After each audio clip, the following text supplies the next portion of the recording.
Social media के इस पूरे महाजाल की एक छोटी सी कहानी बताता हूं। सन 2009 में केविन सिस्टम नाम के एक व्यक्ति ने एक प्रोजेक्ट स्टार्ट किया और प्रोजेक्ट का नाम था बर्बन। इस प्रोजेक्ट को काफी सिंपल तरीके से देखा जा सकता है कि इसमें लोग अपने फोटोग्राफ्स शेयर कर सकते थे। ये सिंपल सा दिखने वाला सिस्टम हमें पता ही नहीं चला आज किस तरह से एक बहुत बड़ा सोशल इविल बन चुका है, एक ऑर्गेनाइजेशन में डेवलप हो चुका है जिसमें हम बुरी तरह से धंस चुके हैं।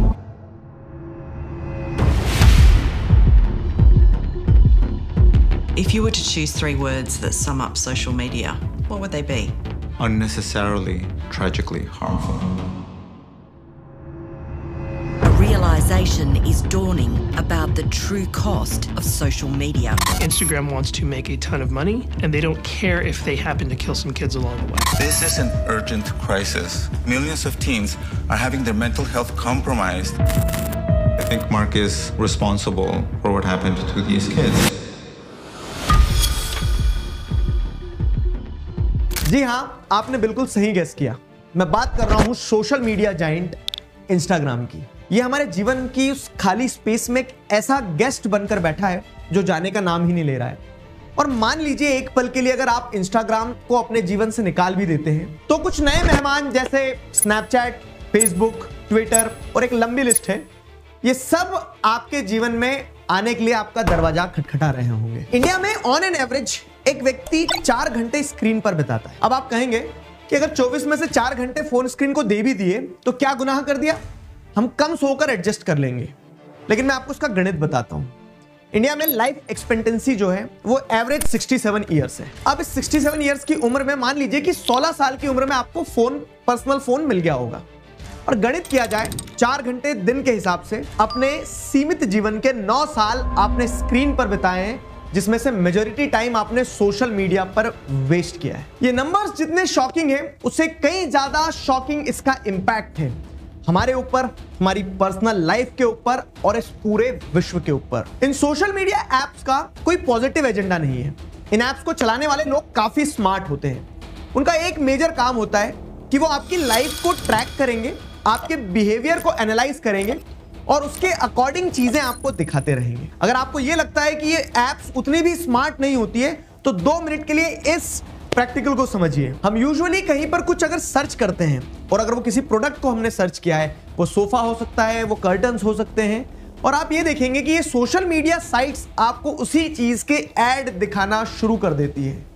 आप में से मेजॉरिटी लोग मुझे कमेंट सेक्शन में ये बताएंगे कि क्या आपके साथ भी ऐसा हुआ है। इन ऐप्स को इस तरह से डिजाइन किया जाता है कि अगर आप किसी प्रोडक्ट की बात कर रहे हो या फिर अपने इमोशनल स्टेट को किसी से डिस्कस कर रहे हो या फिर मान लीजिए कि आप किसी इन्वेस्टमेंट पे ही बातचीत कर रहे हो, तो चाहे कोई भी कैटेगरी हो, ये ऐप्स हर कैटेगरी के कीवर्ड्स को डिटेक्ट कर लेती है। आपके ये जो फोन्स हैं, ये चाहे बंद हो या चालू, ये एक ऐसी एल्गोरिदम पर काम कर रहे होते हैं जो 24 घंटे 7 दिन आपकी बातें सुन रहे होते हैं और उन्हें फिल्टर कर रहे होते हैं और फिर बाद में उन्हीं चीजों को आप ही के अगेंस्ट में यूज करते हैं। अब आप कहेंगे कि ऐसा थोड़ी ना कि फोन हमारे अगेंस्ट यूज हो रहा है, लेकिन एक बड़ी सिंपल सी चीज है कि इस निर्जीव वस्तु ने एक सजीव व्यक्ति को अपना गुलाम बना लिया है। शायद आप में से काफी लोग इस वीडियो को यहां तक नहीं देखते, लेकिन वो फास्ट पेस्ड म्यूजिक और उस एडिटिंग ने आपको यहां तक रोक के रखा है।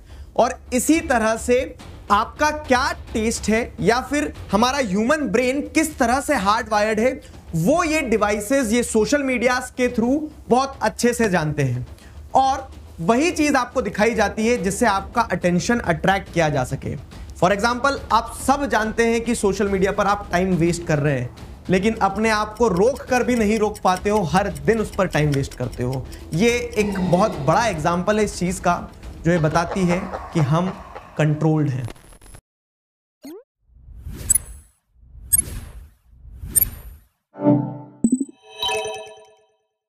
नमस्कार, मेरा नाम है दिगराज सिंह राजपूत और हम आज के इस वीडियो में इसी चीज पर बात करने वाले हैं कि सोशल मीडिया का हमारे ऊपर क्या इंपैक्ट है, ये कैसे हमारे मेंटल स्टेट को बिगाड़ना शुरू करता है, हमारे पर्सनल, सोशल और सोसाइटल रिलेशंस को खराब करता है। लास्ट में हम ये समझेंगे कि कैसे इस सोशल मीडिया एडिक्शन से बचा जा सकता है और कुछ 3 स्टेप्स जिसको इमीडिएटली आज से हम इंप्लीमेंट कर सकते हैं। इंस्टाग्राम या फिर और भी कोई सोशल मीडिया, ये सारी एप्स इस तरह से डिजाइंड होती है जहां आपके न्यूरोकेमिकल को एक्सप्लॉइट किया जाता है। और उसका ऑब्जेक्टिव ये होता है कि आप अपनी फोन स्क्रीन से चिपके रहो। इसमें मेजर रोल प्ले करता है डोपामिन। डोपामिन एक न्यूरोट्रांसमीटर है जो आपको मोटिवेशन और एंटिसिपेशन फील करवाता है। किसी भी टास्क को हम तभी करते हैं जब उसमें कोई आउटकम मिल रहा हो या फिर किसी प्रकार की कोई रिवॉर्ड की गुंजाइश हो, और जैसे ही हम उस टास्क को करते हैं तो हमारा डोपामिन रिलीज होता है। इसको एग्जांपल से अगर समझें तो जैसे रील्स स्क्रॉल करना, आप एक अच्छी रील की चाह में एक एंटिसिपेशन के साथ, एक मोटिवेशन के साथ कि शायद एक अच्छी रील आएगी, ना जाने कितनी छोटी छोटी रील्स को कंज्यूम करते रहते हो। ये नेक्स्ट के चक्कर में आप एक अनहेल्दी लेवल पर डोपामिन रिलीज करते रहते हो, और कई 20 रीलों के बाद में एक अच्छी रील आती है जिसे देखकर एक डोपामिन स्पाइक आता है, और फिर यही साइकिल कंटिन्यू होता रहता है कि हम उस एंटिसिपेशन में कि शायद एक और अच्छी रील आएगी, हमारे ब्रेन को ये सिग्नल मिलता है कि एक और डोपामिन स्पाइक आएगा, हम कंटिन्यूअसली स्क्रॉल करते रहते हैं और एक ट्रैप में फंस जाते हैं। इससे आपको एडिक्शन तो होता ही है, पर ये एडिक्शन कितना एक्सट्रीम हो सकता है इसका आपको शायद कोई आइडिया भी नहीं है। यूनिवर्सिटी ऑफ सदर्न कैलिफोर्निया ने एक स्टडी कंडक्ट करी थी जहां 2800 हाई स्कूल स्टूडेंट्स के सोशल मीडिया कंजम्पशन और उसके इंपैक्ट को 2 सालों तक ऑब्जर्व किया गया था। इस स्टडी में जो आउटकम निकल के आया उसे ये पता चला कि 53% स्टूडेंट्स एकदम नए केसेस थे ADHD के सिम्टम्स को लेकर। ADHD के सिम्टम्स की इन स्टूडेंट्स की कोई हिस्ट्री भी नहीं थी। ADHD यानी attention deficit hyper activity disorder. ADHD के चलते एक ह्यूमन को फोकस करने में बहुत दिक्कत जाती है, साथ ही साथ काफी इंपल्सिव बिहेवियर होने लगता है, जैसे बिना कुछ सोचे कर लेना या फिर हाइपर एक्टिविटी जैसे भागना दौड़ना।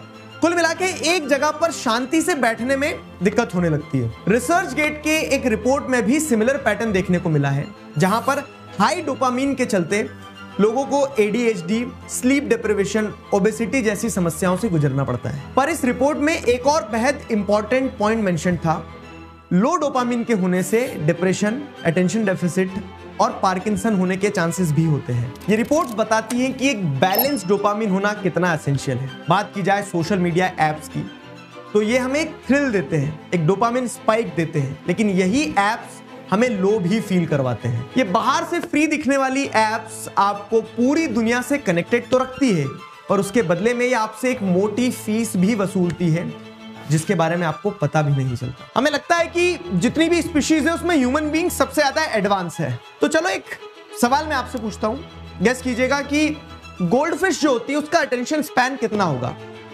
गोल्ड फिश को छोड़ो, चलो ह्यूमन बीइंग्स का आपको लगता है कि अगर ह्यूमन बीइंग्स की स्पीशीज सबसे ज्यादा एडवांस है, होमो सेपियंस, तो उनका अटेंशन स्पैन तो सबसे ज्यादा होना चाहिए। लेकिन मैं अगर आपको बताऊं तो माइक्रोसॉफ्ट की एक स्टडी के हिसाब से गोल्ड फिश का अटेंशन स्पैन है 9 सेकेंड, और उससे भी कम अटेंशन स्पैन है आज की डेट में ह्यूमन बीइंग्स का 8 सेकेंड्स। शॉकिंग है ना, पर रियलिटी यही है।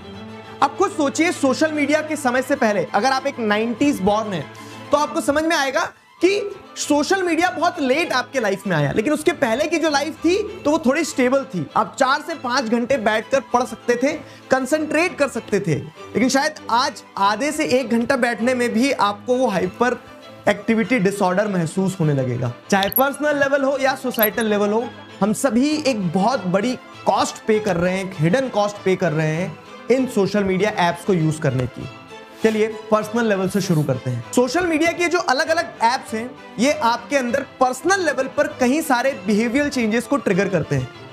ये इतना एक्सट्रीम है कि आप 5 मिनट के लिए भी बिना फोन के नहीं बैठोगे। जैसे ही आपको फ्री टाइम मिलेगा, तुरंत आपके पॉकेट से आपका फोन निकल आएगा और आप सीधे सोशल मीडिया पे स्क्रॉल करना शुरू कर दोगे। और तो और आप ह्यूमन इंटरेक्शन से भी भागते हो। जैसे ही ह्यूमन इंटरेक्शन की बारी आती है, ऑटोमेटिकली आपका सर झुकने लगता है। चाहे आप एक फैमिली लंच या डिनर पर भी जाओगे तो भी वहां पे जैसे ही साइलेंस आता है, हम फोन निकालकर फोन यूज करने लगते हैं। पर यह बिहेवियर आपके ऑनलाइन बिहेवियर से बिल्कुल अलग होता है, जहां पर आप एक शील्ड महसूस करते हो इंटरनेट की, जहां पर आप शायद सेफ फील करते हो लोगों से इजीली इंटरैक्ट करने में और एंगेज करने में। ये जो सो कॉल्ड सेफ स्पेस बनी है आपके लिए, यही आपको फोमो फील करवाती है, जेलेसी और एंजाइटी का कारण बनती है।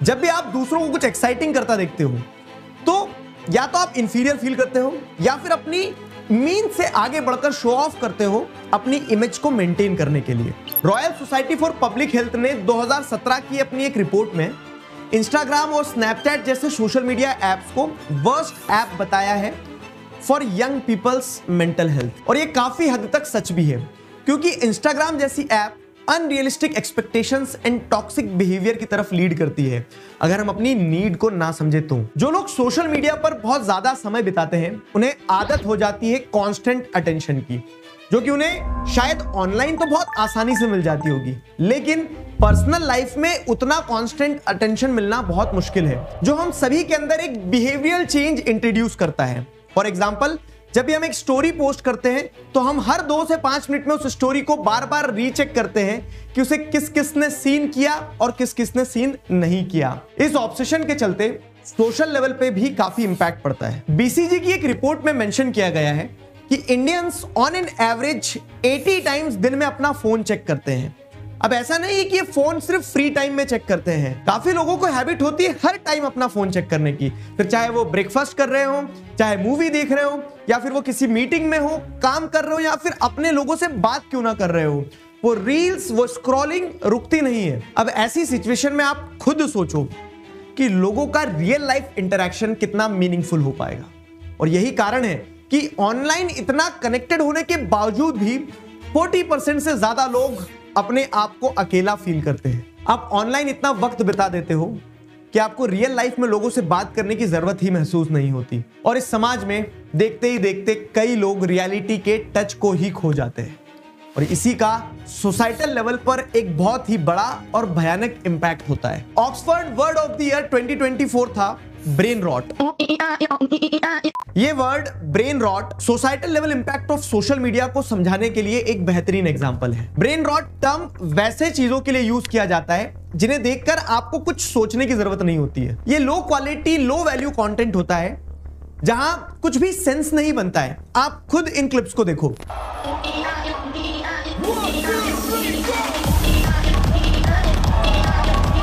ये एक ब्रेन रॉट वीडियो है जो इंटरनेट पर काफी फेमस है। ये मीम इतना वायरल हुआ कि इसे एक म्यूजिक कॉन्सर्ट में भी यूज किया गया। ये ऊपर से तो हार्मलेस कंटेंट लगता है, लेकिन ये बाकी के भी शॉर्ट फॉर्म कंटेंट से बहुत ज्यादा हानिकारक है, स्पेशली बच्चों में। What? What's gonna happen? What's gonna happen? ये ऐसा कंटेंट होता है जिन्हें देखकर बच्चे अपने इमोशंस को कंट्रोल नहीं कर पाते। अगर पेरेंट्स ने इस समय पे बच्चों से मोबाइल या टैबलेट ले लिए तो वो टेंट्रम्स दिखाने लगते हैं, रोने लगते हैं, और अगर कुछ बोल दिया तो बच्चे तुरंत डिसरिस्पेक्ट पर उतर आते हैं। इस पूरे ड्रामा को अवॉइड करने के लिए जब बच्चे जिद करते हैं तो पेरेंट्स उन्हें वो मोबाइल और टैबलेट्स वापस दे देते हैं, और बच्चे एक लूप में फिर वही ब्रेन रॉट देखना शुरू कर देते हैं। पर सोशल मीडिया पर ये ब्रेन रॉट कंटेंट सिर्फ बच्चों तक सीमित नहीं है। एक और ब्रेन रॉट है जो अडल्ट्स भी कंज्यूम करते हैं। ये ब्रेन रॉट है सूडो साइंटिफिक वीडियोस और फेक न्यूज। इन फेक न्यूज के सोर्स में व्हाट्सएप यूनिवर्सिटी से मिलने वाला ज्ञान सबसे ज्यादा एक्यूरेट माना जाता है। 26 में से दुनिया खत्म है। दुनिया? हाँ। सोशल मीडिया पर मिस इन्फॉर्मेशन एक वाइल्ड फायर की तरह स्प्रेड होती है। इंडिया में 77% फेक न्यूज सोशल मीडिया के थ्रू फैलाई जाती है, और जिसमें आधी से ज्यादा न्यूज पॉलिटिकल होती है। ये सारी मिस इन्फॉर्मेशन को जब आप कॉन्स्टेंटली सोशल मीडिया के थ्रू कंज्यूम करते हो तो आप अपने अराउंड एक स्टीरियोटाइप बना लेते हो। ये स्टीरियोटाइप आप किसी भी ग्रुप, रिलीजन या फिर पर्सन के अगेंस्ट आपको खड़ा कर देता है बिना रियलिटी को जाने। इसी तरह से सोशल मीडिया पर एंडलेस स्क्रॉलिंग करते करते कब ये कंटेंट आपको कंट्रोल कर लेगा आपको एहसास भी नहीं होगा। And congratulations, you are hacked. अब एक पॉइंट उन लोगों के लिए जिन्हें लगता है कि we are a free will. आइए the illusion of free will को समझते हैं। हमें लगता है कि हम सोशल मीडिया पर जो देख रहे हैं, जो कर रहे हैं, हम अपनी इच्छा से कर रहे हैं, बट ऐसा हमेशा नहीं होता है। ये एप्स हमारी पसंद नापसंद को बहुत अच्छे से जानती है, और इसी डेटा का बहुत केयरफुल यूज करके क्यूरेटेड फीड हमें कंटिन्यूसली शो की जाती है। आप आज क्या कंटेंट देखोगे ये तो आपके कंट्रोल में है ही नहीं, साथ ही इस कंटेंट को देखते हुए आपके थॉट्स क्या होंगे ये भी आपके कंट्रोल में नहीं होगा। आपने नोटिस किया होगा कि दिन के समय काफी नॉर्मल सी फीड आपको दिखेगी जिसमें फनी पोस्ट, मीम्स वगैरह आ जाएंगे, लेकिन रात के समय यही फीड आपके इमोशंस के हिसाब से चेंज होगी, एडजस्ट होगी। अगर आप सैड हैं तो आपको काफी सैड वीडियोस देखने को मिलेंगी, और अगर आप सैड नहीं हो तो यही फीड आपको सॉफ्ट पॉर्न जैसी पोस्ट शो करने लग जाती है। और ये जो डूम स्क्रॉलिंग होती है एक ऐप से दूसरे ऐप पर यूं ही चलती रहती है। इनफैक्ट आपको ये ध्यान नहीं होगा कि आपने लास्ट रील कौन सी देखी थी, अगर आपने उस रील में कुछ देखा था और उसे सर्च करने के लिए आप दूसरे ऐप पर गए तो आप ये भी भूल जाओगे कि आप क्या सर्च करने आए थे। अब शायद आप समझ सकते हो कि किस लेवल का इंपैक्ट आपके दिमाग पर हो रहा है। सोशल मीडिया एक फैक्ट्री है जो आपके अटेंशन के बदले खुद प्रॉफिट कमाता है और आपको देता है स्ट्रेस, डिप्रेशन और एंजाइटी। कंक्लूजन में क्या हम सोशल मीडिया को बंद कर दें? देखो, सोशल मीडिया के कई डाउन साइड है, लेकिन ये बात भी तय है कि बहुत सारी वैल्यूज जो हम सीख रहे हैं वो भी सोशल मीडिया से हम सीख सकते हैं। लेकिन हमें इसमें ये समझना होगा कि सोशल मीडिया को कैसे हम एस्केप की तरह ना यूज करके एक टूल की तरह यूज करें। और मुझे लगता है कि इसकी शुरुआत अवेयरनेस फैलाने से होगी। हम सब जानते सब कुछ है, लेकिन एक्ट इसलिए नहीं करते क्योंकि हमें लगता है कि शायद कंसिक्वेंसेस उतने रियल नहीं है, उतने इमीडिएट नहीं है, उतने इंपैक्टफुल नहीं है। पर एक चीज समझना होगी कि जिस दिन हम इसको इग्नोर करते करते इस ट्रैप में फंस जाएंगे, तब शायद हमारा कमबैक करना बहुत डिफिकल्ट हो जाएगा। इसलिए भलाई इसी में है कि हम वक्त रहते इन प्रॉब्लम्स को एड्रेस करें और अपनी हैबिट्स को सुधारने का प्रयास करें। सोशल मीडिया के एडिक्शन को कंट्रोल करने के लिए 3 इफेक्टिव चीजें हैं जिन्हें आज से ही इंप्लीमेंट किया जा सकता है। पहला है साइलेंट मोड। अपने सारे नोटिफिकेशन बेल्स को ऑफ कर दो, साइलेंट मोड ऑन कर दो, जिससे फोन को बार बार देखने की जो आदत है वो शायद कम होने लगेगी। और जब ये कम होगी तो ऑटोमेटिकली हमारा अटेंशन स्पैन जो है वो फोन की तरफ कम होगा और हमारे काम पर ज्यादा होगा। दूसरा है टाइम ट्रैकिंग। आप अक्सर रील देखते देखते घंटों बिता देते हो और आपको इस चीज का रियलाइजेशन भी नहीं होता है। अब से जब भी सोशल मीडिया ऐप्स पर जा रहे हैं, कॉन्शियसली एक टाइम सेट करो और ये तय करो कि इस फिक्स टाइम से ज्यादा उस पर समय नहीं बिताएंगे। तीसरा और सबसे महत्वपूर्ण है रियलाइजेशन। इस वीडियो को बनाने के पीछे का ऑब्जेक्टिव ही यही था कि शायद मैं आपको ये रियलाइज करवा पाऊं कि सोशल मीडिया से जुड़े क्या हार्म्स हैं। YouTube पर इस तरह के आपको हजारों वीडियो और मिल जाएंगे जो ये बताएंगे कि सोशल मीडिया कितना आपके लिए हार्मफुल हो सकता है। लेकिन एक भी वीडियो किसी काम का नहीं है जब तक आप ये खुद रियलाइज नहीं करोगे कि हाँ, सोशल मीडिया ने हमें जकड़ रखा है और इस जकड़ से बाहर निकलने का समाधान सिर्फ आपके पास है कि आप इस चीज को रियलाइज करो कि आप बंधे हुए हो और आपको इस बंधन से मुक्ति चाहिए। और एक और कड़वा सच ये है कि सोशल मीडिया हमारी लाइफ से कहीं नहीं जाने वाला, वो यहीं रहेगा। बस जरूरत यह है कि हम समझे, रियलाइज करें कि हमें एक बैलेंस्ड अप्रोच की जरूरत है। एंड आई होप इस वीडियो को देखने के बाद आप वो नेसेसरी स्टेप्स लोगे और उन गलतियों को नहीं दोहराओगे जिन्हें हमने इस वीडियो में डिस्कस किया। एंड एट लास्ट मेरी आप सभी लोगों से एक रिक्वेस्ट है कि इस वीडियो को ज्यादा से ज्यादा लोगों के साथ शेयर कीजिए ताकि वो भी इस चीज को समझ पाए कि कैसे ये मुफ्त में मिलने वाला सोशल मीडिया आपको एक भारी कीमत चुकाने पर मजबूर कर सकता है। मिलते हैं नेक्स्ट वीडियो में, तब तक मुस्कुराते रहिए।